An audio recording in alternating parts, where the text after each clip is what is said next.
Yeah. Okay, can I have you spell your first last Ed name? Dickens, Dickens, Manager, Heritage Operations, Union Pacific Railroad. And you are? Mayor Dylan Goldsmith, DYLANGOLDSMITH. And what was your title again? Manager, Heritage Operations, locomotive engineer for the Big Boy. What do you think of the turnout for this? We enjoy it. We're always amazed everywhere we go when we see big crowds like this. That it turns into everything from a carnival, a state fair, a city market, farmers market. It's fascinating to see. People love the Union Pacific Big Boy. How many miles is on this, do you think? When we get home at the end of October, we'll have just short of 21,000 miles on it. Before we restored it with service, it served for 17 years. It had 1,032,000 miles on it. How's it feel driving these? It's a great privilege for all of us. You know, there's a small crew of us here. There's about 30 of us on the train, but there's thousands of Union Pacific employees along the way that are making this work. We've got the general manager, the superintendent of St. Louis. They're here with us. They're helping coordinate everything, working with the city, public affairs, media relations. It is a big operation. Where's your next stop going to be?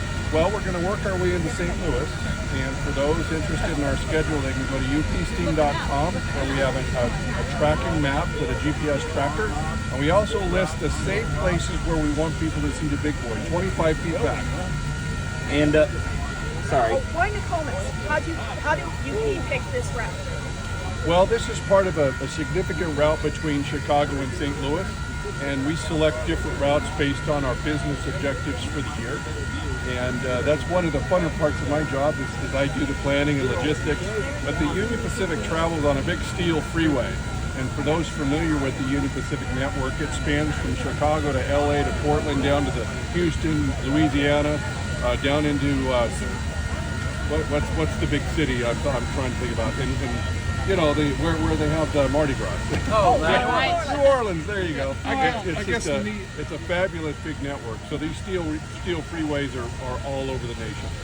What are you hauling, by the way? We have passenger cars. Back when this locomotive was in service, it was a big freight hauler. In its new life right now, it's a public relations ambassador. So it pulls these beautifully exquisite passenger cars that are restored and maintained in Council Bluffs, Iowa. The neatest thing, Sean has a question for you. yeah, I imagine one of the neatest things is going to places that are barely on the map, and you know, the main highway moved a long time ago, and it's like you're just like a big bunch of seeds planting new life in some of these forgotten towns. It's got to be an exciting feeling. Well, it is. You know, there is no place that's not on the map in our hearts on the Union Pacific. You know, we go through so many communities on the network. You know, big or small, you know, we've got good relationships with the communities. It's sharing the history of the country, of the Union Pacific, the heritage, going back 1862 with President Abraham Lincoln. It's a fabulous story of the Union Pacific Big Boy tells the story really well. I'm good. Same kind of mindset. Oh, go ahead. I'm sorry. Oh, no. If you I go have a ahead. quick question for you. I write for a senior newspaper, Senior News and Times. Yes. And what, with this history, is the most important thing that you think readers of Senior News and Times should take away from this wonderful piece of history? Well, the railroading itself is, as the technology has changed, the basics of railroading has not. This was a state-of-the-art locomotive 80 years ago. One more question. And railroading today, we've got big, powerful, modern, efficient locomotives. Well, if we could go back in time to 1941, we would be saying the same thing about that. Big, modern, efficient, powerful locomotive. It's the same story throughout history. Mr. Mayor, can you tell me what it means for a community to have Big Boy come rumbling through here? One second. Okay. Yeah, this is Let him- amazing. No, this is amazing. We expected potentially a large turnout, but they call it once-in-a-lifetime events that are hard to plan for, right? So we never really know how many people we're going to get. This is, I think, probably exceeded our expectations for what we could manage and handle. And I'm just so proud of our staff, our police department, our fire department, our EMA groups here in the county. They're very robust, and they do a lot of work to ensure these big, safe events for a smaller county. So I definitely got to give a shout out to them. And our city crews have done a great job making sure that the roads are blocked off and that everybody's staying safe. So yes, it's been great. It's been a great influx. I know our restaurants have been full. Everybody's been traveling through, seeing what Nomomis have to offer, and we just can't thank Union Pacific enough for making this a stop. With cause attraction, everything in railroads and everything, I guess is this akin to driving in a muscle car, getting in a 1960s muscle car, and then feeling connected to the vehicle as opposed to the machines have taken over a little bit. Yeah, that locomotive is all by the seat of your pants, a lot of nuance.